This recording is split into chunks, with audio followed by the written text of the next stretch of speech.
ህይወት በአጋጣሚ አስተማሪ የህይወት ታሪክ ጸሐፊና አቅራቢ ቤተሰብ ሁለገብ ቲዩብ ክፍል 3። ዛሬም እንደተለመደው ስራዬን ጨራርሼ ቢሮዬን ቀላልፌ ከቢሮ ወጣሁኝ። ከቢሮ ወጥቼ በአቅራቢያዬ ታክሲ ወደማገኝበት አቅጣጫ አመራው። ታክሲዬንም ይዤ ወደ ቤት አመራው። ወደ ቤትም ሲሄድ ሰዓቱ አመሻሽ ላይ ነው። ድንገትም ወደ ግቢያችን አቅራቢያ ስደርስ የሆነ ድምፅ ሰማው። የምን ድምፅ ነው በማለት በፍጥነት ወደ ድምፁ መቅረብ ፈለግኩኝ። ወደ ድምፁም እየቀረብኩ በመጣው ቁጥር በግቢያችን አጥር አካባቢ አንድ ድምፅ ነው። ግራ በመጋባት ፍጥነቴን ጨምሬ ወደ አቅራቢያው ተጠጋው። ስጠጋም ከግቢያችን በር ላይ አንድ ሕፃን ልጅ ተጥሎ አገኘሁኝ። በጣም ግራ ገባኝ። ሰዓቴንም ስመለከት በግምት 12 ሰዓት ተኩል አካባቢ ይሆናል። ያው እኔ ምንጊዜም ከስራ አምሽቼ ስለምወጣ ሰዓቱን አላስተዋልኩትም። ከዛም ወደ ግራም ወደ ቀኝም ባማትር ሰው የሚባል የለም። እግዚኦ! በዚህ ሰዓት አሁን ምን አይነት ሰው ነው እንደዚህ የሚያደርገው? ምን አይነት ወላድስ ናት ብዬ ራሴን አሰብኩኝ። ምክንያቱም ልጅ ማግኘት እንዴት ከባድ እንደሆነ በእናትና አባቴ ተረድቼዋለሁ። በእርግጥ በዚህ ሰዓት ልጅን ወልዶ የሚጥል ማህፀን ይኖራል ብዬ አላስብም። የሆነ ችግር ገጥሟት የሆነ የማትወጣበት ነገር ገጥሟት ካልሆነ ብዬ ደግሞ ለእናቱም አሰብኩኝ። ወደ ሕፃኑም ጠጋ ብዬ ስመለከተው እንኳን ደረስክልኝ የሚል ይመስላል። ፈገግ አለና ተቀበለኝ። በግምት 5 ወይም 6 ወር ይሆነዋል ሕፃኑ። እግዚኦ አልኩኝና አሁንም ሰው አየኝ አላየኝ ብዬ ሕፃኑን አቀፍኩትኝ ብድግ አድጌ። ፈገግ አለ አሁንም። እኔም በማጫወት ስሜት ሳቅ አልኩለት። በቃ ምን ልበላችሁ ብቻ ሰዎችን አሁንም በድጋሚ አየሁና ግቢን በፍጥነት ከፍቼ ወደ ግቢ ገባው። ወደ ግቢ ስገባም እናቴና ልጅቷ የጦፈ ጨዋታቸውን ይዘዋል። ድንገትም ሳሎን ስገባ እናቴ ባየችው ነገር በጣም ደነገጠች። ልጄ ምንድን ነው የታቀፍከው? አለችኝ። እማ አታምኝም፣ ከግቢያችን በር ላይ እኮ ጥለውት አግኝቼ ነው አልኳትኝ። አቤት ዘንድሮስ እንደው ምን ይሻላል፣ ወላድ ጭካኔያቸው በዛ አለች። አይማ መፍረድ አይቻልም። እች እናት እንግዲህ ምን አይነት መከራ ደርሶባት እንደሆነ የምታውቀው እሷ ብቻ ናት አልኩኝ። ልክ የሀሳቧን የተጋራው ይመስል እቤታችን ያለችው ልጅም በፍጥነት ልጁን ለማየት ወደ እኔ መጣች። ወይኔ ሲያምር አለች። አዎ በጣም ያምራል አልኩኝ። እናቴም አይ ልጄ ማማሩስ ጥሩ፣ ሆኖም ግን ነገ በሕግ ያስጠይቀናል። እናቲቱም ሌላ ነገር ታመጣ ይሆናል። ስለዚህ ለሕግ ማሳወቅ አለብን አለች። እማ ሰዓቱን ተመልክተሻል? በዚህ ሰዓት የትኛው ሕግ እንሄዳለን አልኳትኝ። አይሆንም፣ በአቅራቢያችን ያለው ፍርድ ቤት ሄደን እናመለክታለን አለች። እናቴ ለሕግ ያላት ነገር ጠንቃቃ ስለሆነ የሚመጣውን ነገር ቀድማ ነው የምታስበው።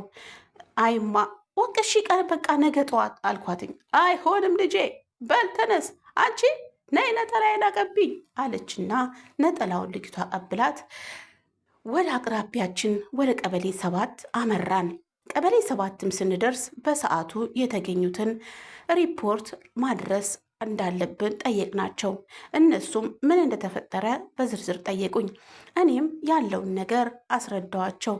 መዝገብ ላይም ካሰፈርን በኋላ ወደ ቤት ተያይዘን ተመለስን። ነገ ጠዋት መተን የሚመለከተውን አካል ማናገር እንዳለብን ስለነገሩን ወደ ቤት አመራን። ቤትም አምርተን እናቴ ሕፃኑን አጣጥባ ልብስ ቀያየረችለት። የኔ የልጅነት ልብሶቼን በሚገርም ሁኔታ ነበር እናቴ ያስቀመጠችው። አለባበሰችውና በፍጥነትም አቅራቢያዬ በሚገኝ ሱቅ ዱቄት ወተትና ጡጦችን ገዛዝቼ መጣው። እንግዲህ በቤታችን አባቴን የተካ ሌላ በረከት ወደ ቤታችን ገባ ብለን በረከት አልነው ስሙን። የሚገርም ነው።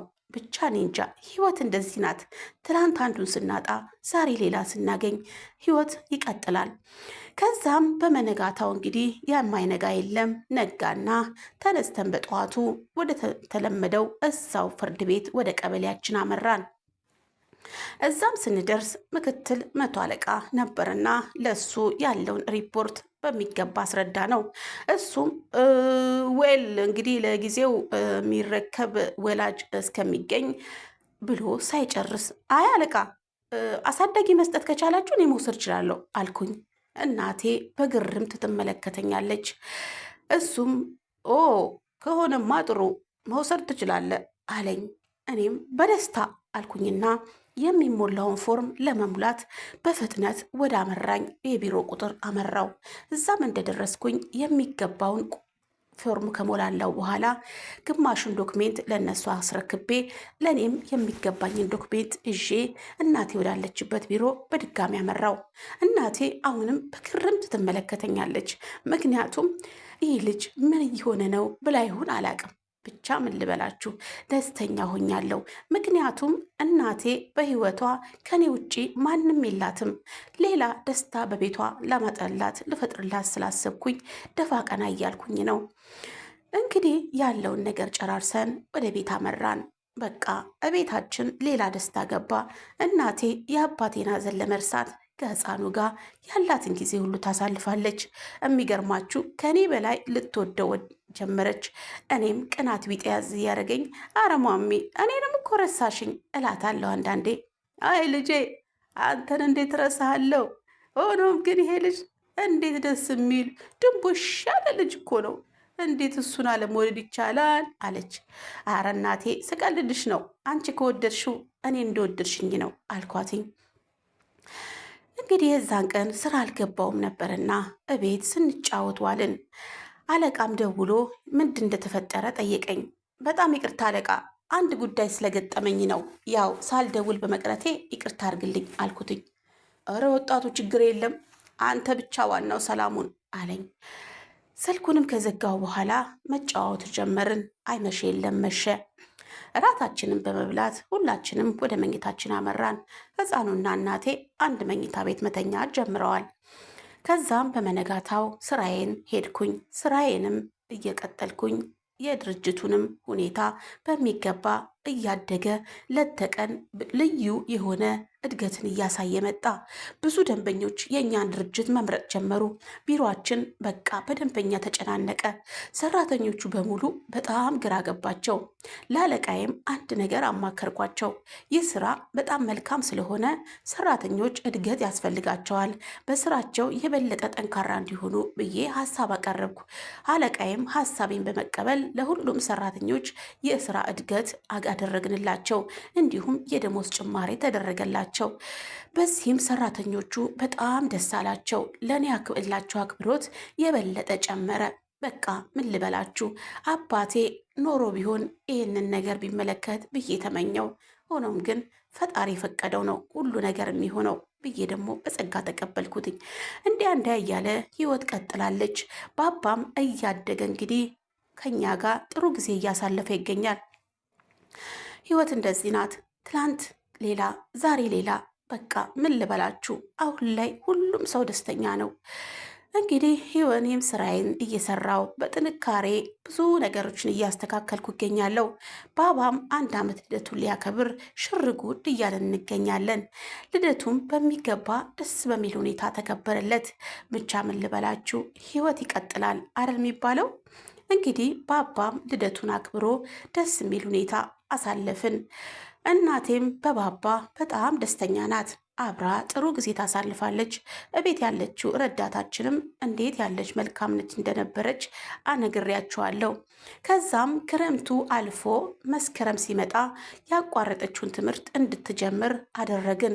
ከቤተሰቦቿ ሜዳ ያለውን ዶክመንት አመጣችና የ8ኛ ክፍል ተማሪ ስለነበረች የቀን አስገባዋት። ምክንያቱም እች ልጅ ሰራተኛ ሳትሆን ከዚህ በኋላ የእኛ ቤተሰብ አንድ አካል ስላደረግናት ሰራተኛ የሚለው ቀርቶ እህቴ በሚለው ተቀይሯል። አዎ ምክንያቱም እሷ ትላንት የገጠማት ህይወት ትምህርቷን መቀጠል ያልቻለችበት ምክንያት ሊኖር ይችላል። ዛሬ ላይ ደግሞ መቀጠልና መማር እድሉን ካገኘች ብትማር መልካም ነው ብዬ ስላሰብኩኝ ትምህርቷን እንድትቀጥል አደረግኩኝ። የጠዋት እስከመሄዷ በፊት በጠዋት ተነሳስታ ቁርስ አዘገጃጅታ ሁሉን ነገር አስተካክላ ወደ ትምህርቷ ትሄዳለች። እኔም ያለውን ነገር በላልቼ ወደ ስራ እሄዳለሁ። ስትመለስም ከእናቴ ጋር ጥሩ ጊዜ ያሳልፋሉ። እቤት ውስጥ ያው ብዙ ስላልሆንን ስራ የሚከብድ ነገር የለም። በነገራችን ላይ እኔም የቤት ስራ እሰራለሁ። በቃ ሁሉም ነገር በመተጋገዝ ነው የምንሰራው። ህይወት እንደዚህ ናት፣ እርስ በርስ በመደጋገፍ ካልሆነ ህይወት አይገፋም የሚለው መርህ አባቴ በሚገባ ስላስተማረኝ ማለት ነው። እናም እንግዲህ ስራዬን ቀጥዬ ህይወት አንድ ምዕራፏን ጀምራለች። ልጅትም ትምህርቷን 8ኛ እየተማረች ነው። ባባም እያደገ እየጎረመሰ መጥቷል። አዎ ህይወት እንደዚህ ናት እያልኩኝ ራሴን እያጥናናው እየበረታው እገኛለሁ። እንግዲህ ነገም ሌላ ቀን ነው በማለት ህይወት ይቀጥላል። በመነጋታውም ስራዬን ቀጥዬ ሄጃለሁ። ልጅቷም እንግዲህ ዘንድሮ 8ኛ ክፍል ጨርሳ ወደ 9ኛ አልፋለች። በጣም ጎበዝና ጠንካራ ታታሪ ተማሪ ናት። የሚገርመው ነገር ከ1 እስከ 5 ያለውን ደረጃ ይዛ ነው የምታልፈው። በእርግጥ እኔም የተለያዩ መጽሐፍቶችን እገዝቼ እቤት አስቀምጬላታለሁ። የሚገርመው ቤታችን መለስተኛ ላይብረሪ ነው።